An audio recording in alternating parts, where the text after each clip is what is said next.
Sir Nagavamsi గారు నమస్కారం. ఇది అటుగా నమస్కారం పెట్టడానికి నేను కొత్తగా పాడ్కాస్ట్ సెటప్ పెట్టారు. మీరు వస్తున్నారని ఫస్ట్ టైం మా ఆఫీస్కి వచ్చారుగా. ఎంతమంది వచ్చారు, మీరు ఇంతవరకు రాలా. బాగుంది మీ ఆఫీస్, చాలా బాగుంది. క్రెడిట్ గోస్ టు వెంకట్ గారు. ఆయన టేస్ట్ ఇదంతా ఎవ్రీథింగ్. మ్యాడ్గా ఉందా, మ్యాడ్గా లేదా? ఇది క్లాస్గా ఉంది, మ్యాడ్ మాస్ సినిమా. కదా, ఎందుకు మ్యాడ్ ప్రమోషన్లో మీరు మైక్ ఆన్ చేస్తే చాలు, ఇందులో ఏముండదు, అల్లరి తప్ప ఏముండదు. ఆ నెగిటివ్ సైడ్ నుంచి ఎందుకు వెళ్తున్నారు? ఇప్పుడు నేను యాక్చువల్లీ మీడియా ఫేవరెట్ కదా. ఇప్పుడు ఎవరైనా ఐ మీన్ మామూలుగా ఏ ప్రొడ్యూసర్ కన్నా సినిమా రిలీజ్ అవుతుంటే వాళ్ళకుండే స్ట్రెస్ మీద నాకు ఒక 20-30% స్ట్రెస్ ఎక్కువ ఉంటుంది. నేను మీడియా ఫేవరెట్ కదా. నా సినిమా చిన్న సినిమా అవనివ్వండి, పెద్ద సినిమా అవని భూతత్వం పెట్టుకుని చూస్తారు కదా. నేను అందుకని వాళ్ళు ఏదైనా తప్పులు ఎతికి చెప్పేటప్పుడు నేనే చెప్తున్నాను, ఇది జస్ట్ లోపలికి వచ్చి నవ్వుకుని వెళ్ళిపోండి, దానికి మించి ఏమీ ఉండదు సినిమాలో నేనే చెప్తున్నాను. ఎందుకంటే ఒక సిల్లీ క్రైమ్ యాంగిల్, ఒక ముగ్గురు కుర్రోళ్ళు సరదాగా గోవా వెళ్ళి టైంపాస్ చేసిన సినిమా అని. సో దాంట్లో కామెడీ సినిమాల్లో పెద్ద కథ ఏం చెప్పగలుగుతాం చెప్పండి ఎవరైనా.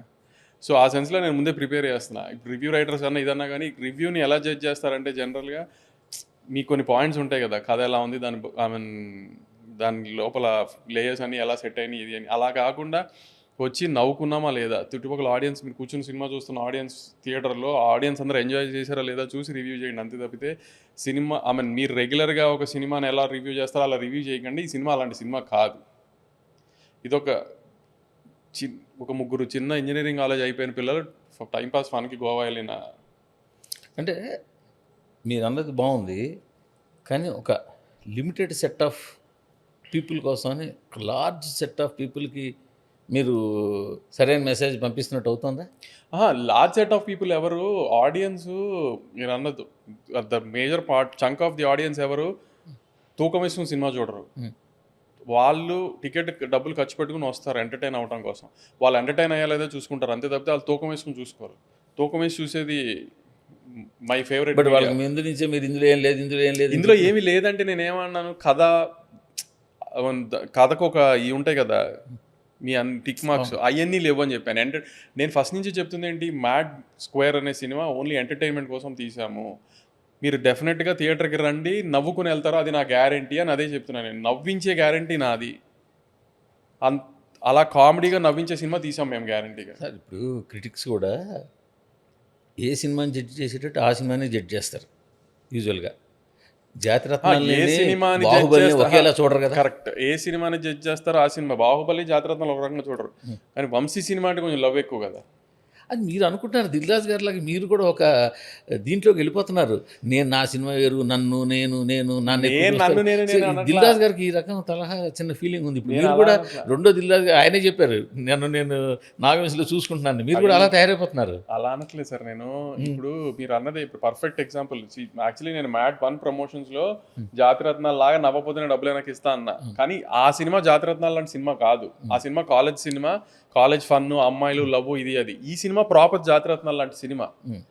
ఇప్పుడు జాతిరత్నాల్లో మనం ఒక స్క్రీన్ ప్లే ఎదుకోం కదా, ఈ సినిమా అలాంటి ప్రాపర్ జాతిరత్నాలు లాంటి సినిమా. వచ్చామా, మంచి హ్యూమర్ ఉందా, నవ్వుకున్నామా, వెళ్ళామా, అలాంటి సినిమా ఇది. అంటే నేను ఇంకోటి ఎందుకు అన్నిసార్లు చెప్పానంటే, మ్యాడ్ స్క్వేర్ అని సీక్వెల్ లా ప్రజెంట్ చేస్తున్నాం మ్యాడ్కి. ఈ మ్యాడ్ స్క్వేర్ అంటే సీక్వెల్ లా ఏంటంటే క్యారెక్టర్ ఎక్స్టెన్షన్స్ అంతే, కథకేం ఎక్స్టెన్షన్ కాదు, క్యారెక్టర్ ఎక్స్టెన్షన్స్ అంతే.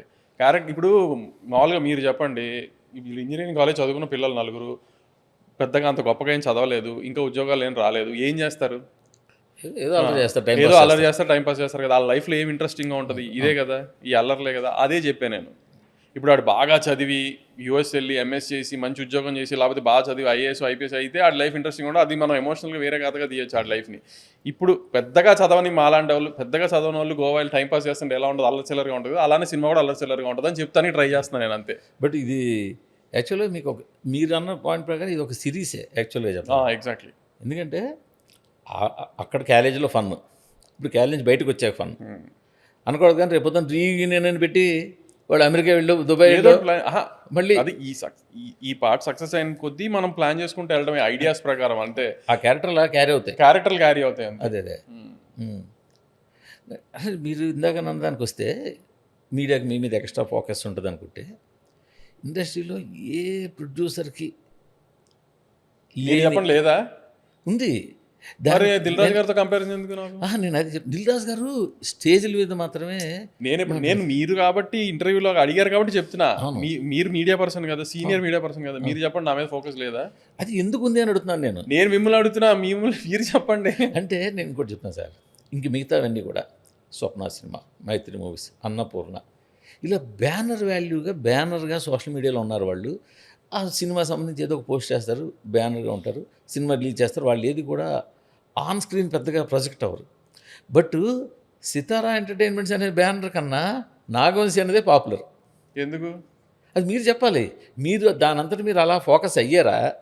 అంటే ఆమె మీడియా ఇంటరాక్షన్స్ నేను రంగ్దేతో మీతోనే స్టార్ట్ చేశాను ఫస్ట్ ఇంటర్వ్యూ. అవును. దాంతో అప్పటికి ఇప్పటికి ఏం తేడా వచ్చిందని?